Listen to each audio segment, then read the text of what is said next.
Hey, how you doing everybody? Welcome back to Big Frog's 4x4. Today's video I'm going to show you and walk you through how to replace the spark plugs in a Chevy Cobalt with a 2.2 liter engine.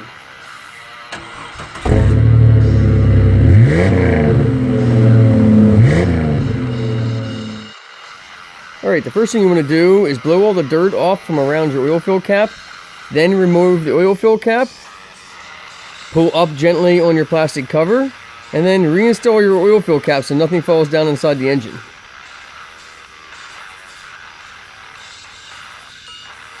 Then you want to take the blow gun again and blow any dirt that's laying in there, any mouse droppings, which I had quite a bit of. I was kind of surprised.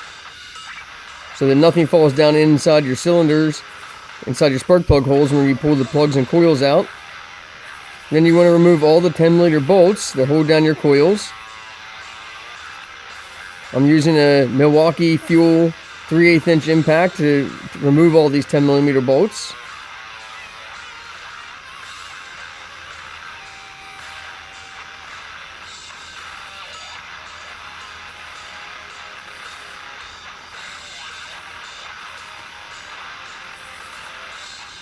Make sure you lay those bolts somewhere safe. I like them up here on the cowl pan. It's plenty deep, they don't fall off. You can't really lose them laying up there. Then you want to grab a small flathead screwdriver and pop the little plastic safety tabs on the latches, on the catches for the coils. Pop them loose and then squeeze the little button to release the plug that's on the coil and unplug them all. Some of them can be kind of stubborn to get to unplug, it depends on how long they've been in there. So kind of work them back and forth, hold everything nice and firm because you can break the plug that's on the coil. And once you're done that, you might as well go and get yourself a new coil. Depending on how many miles are on it, you also want to consider possibly replacing these coils. Now the plugs in a Cobalt from the factory are good for about 100,000 miles. I put platinums in it this last time at 100,000 miles. I now have 200,000 miles. This time I'm installing Autolite Iridium plugs.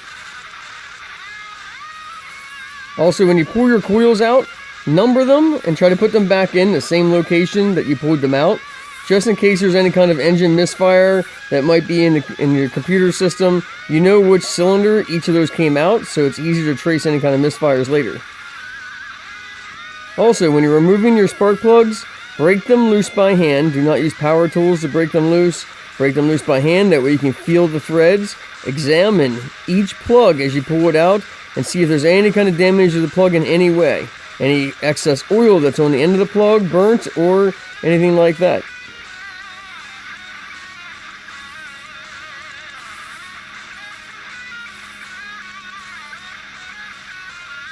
With these type of cars where it's coil unplugged, you don't really have to worry about getting the wires mixed up like you would if you had a distributor cap.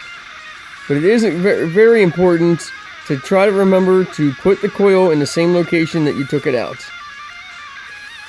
I like to really look closely at my spark plugs. I even smell them to see if I can smell excess fuel on the plugs. I also like to cover my brand new plugs. You don't see it in this video, but I coat them in a dielectric grease because my socket that I use at home is one of the rubber insert sockets for spark plugs. And when you're reaching it down inside the hole, that socket sometimes likes to stick on the plug and you can't get it back out of the hole. It'll stick on top of the plug down inside there. Also, I use that piece of paper towel and I'll jam the extension down into the socket with a piece of paper towel so that it makes it nice and tight so that the socket will pull off the plug, leaving the plug in the hole, and the socket will come out with the extension. Always start those in by hand. Do not start them in with a ratchet or impact gun or something like that. As you can see, I ran them all in by hand until they touched, and then just gently snug them up. They don't have to be really tight. You're screwing them most likely into an aluminum head. On most engines, this is aluminum head. So you want to just gently screw them down in.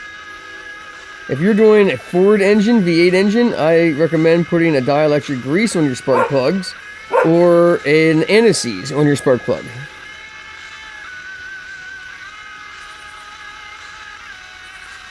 Then install your coils one at a time. Plug them back in. And then engage the little safety clip that's on the coil plug.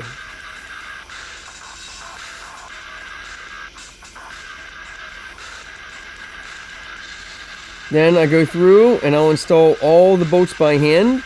You do not want to run these in with an impact again, because again, you're screwing into aluminum. If your bolts have corrosion on of any kind because of steel and aluminum, you should probably put some anti-seize on those just to keep down any chance of any more further corrosion building up on the bolts. All mine were clean, so I'm just putting them back in. I will start all these bolts by hand. I will run them down gently with the impact, well, with the little cordless Milwaukee fuel, until they touch, and then I will finish snugging them up by hand. I do not run them all the way down tight. This little cordless impact puts out 60 foot-pounds of torque. I don't want to mess up the coil or the socket, so you see I run them down by hand, and then run them down with the ratchet, and then snug them up by hand.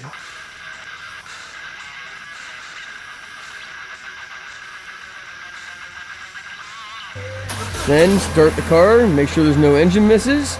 Make sure you put all your covers back on, and that's it. Thanks for watching Big Frog's 4x4. Don't forget to like, subscribe, hit that thumbs up if you like the video, and as always, God bless.